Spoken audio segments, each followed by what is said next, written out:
পৃথিবীতে ভালোবাসার অনেক নিদর্শন আছে। ভালোবাসার কথা উঠলেই সবার আগে আমাদের চোখের সামনে ভেসে ওঠে আগ্রার শ্বেতপাথরের তাজমহল। সম্রাট শাহজাহান তার প্রিয়তমা স্ত্রী মমতাজের স্মৃতির উদ্দেশ্যে এই আশ্চর্য ইমারত তৈরি করেছিলেন। কিন্তু যদি আপনাকে বলি, ভারতবর্ষের মাটিতেই এমন এক ভালোবাসার ইতিহাস লুকিয়ে আছে, যার জেদ আর আত্মত্যাগের কাজে তাজমহলের জাঁকজমকও নেহাত তুচ্ছ মনে হবে। হ্যাঁ, এই গল্প কোনো রাজা বাদশার নয়। এই গল্প ভারতের বিহারের এক প্রত্যন্ত গ্রামের এক হতদরিদ্র দিনমজুরের, যার সম্বল বলতে কোনো রাজকোষ বা সৈন্যবাহিনী ছিল না। তার সম্বল ছিল কেবল একজোড়া খালি হাত এবং একটা পুরনো হাতুড়ি আর একটা ছেনি, আর বুকের ভিতর দাউ দাউ করে জ্বলতে থাকা এক প্রতিশোধের আগুন। যখন আপনি সেই মানুষটির নাম শুনবেন, যিনি একাই একটি গোটা পাহাড় ভেঙেছিলেন, কিন্তু আমাদের আজকের সুপারহিরো, যার নাম ছিল দশরথ মাঝি। 1934 সালে ভারতের বিহারের গয়া জেলার গেহলাপুর গ্রামে জন্মগ্রহণ করেন দশরথ মাঝি।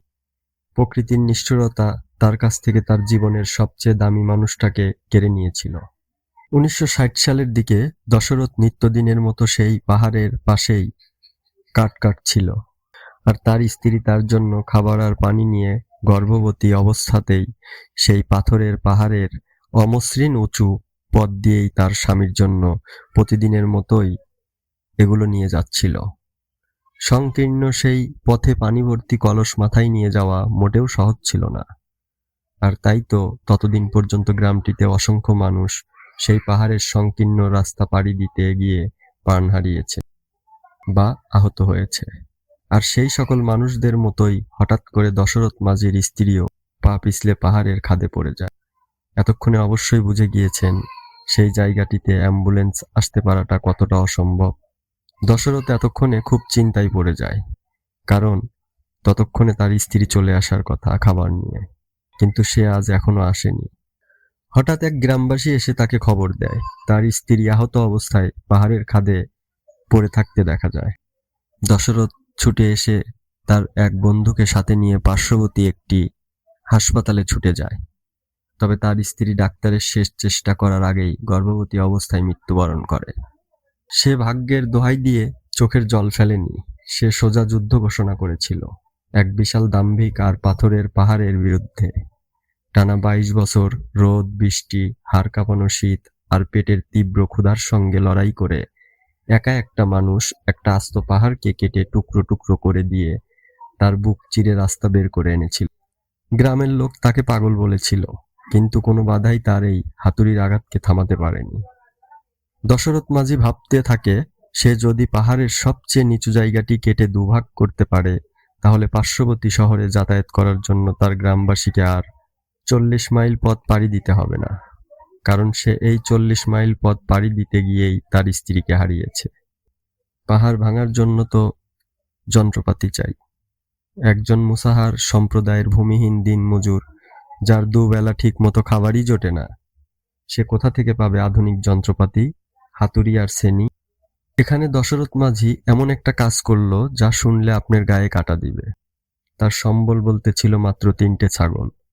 ভবিষ্যতের কোনো কথা না ভেবে দশরথ মাঝি সেই 3টে ছাগল বিক্রি করে দিলেন এবং সেই টাকা দিয়ে কিনে আনলেন একটি ভারী লোহার হাতুড়ি, কিছু ছেনি এবং শাবল। কাঁধে শাবল আর হাতুড়ি নিয়ে দশরথ যখন পাহাড়ের দিকে রওনা দিলেন, তখন গ্রামের মানুষের প্রতিক্রিয়া ছিল দেখার মতো। সবাই হাসাহাসি শুরু করলো। বাবা মগাইয়া মাঝি তাকে বলেছিলেন, তুই কি পাগল হলি? একটা মানুষের পক্ষে কি আস্ত একটা পাহাড় কাটা সম্ভব? এ যেন একটা পিঁপড়ের পাহাড় সরানোর চেষ্টা। দশরথ পাহাড়ের উপর উঠে শুরু করলেন তার আঘাত। হাতুড়ের প্রতিটি আঘাত যেন তার স্ত্রীর প্রতি তার ভালোবাসার বহিঃপ্রকাশ। তিনি পাহাড় কাটার জন্য একটি প্রাচীন কৌশল ব্যবহার করেছিলেন।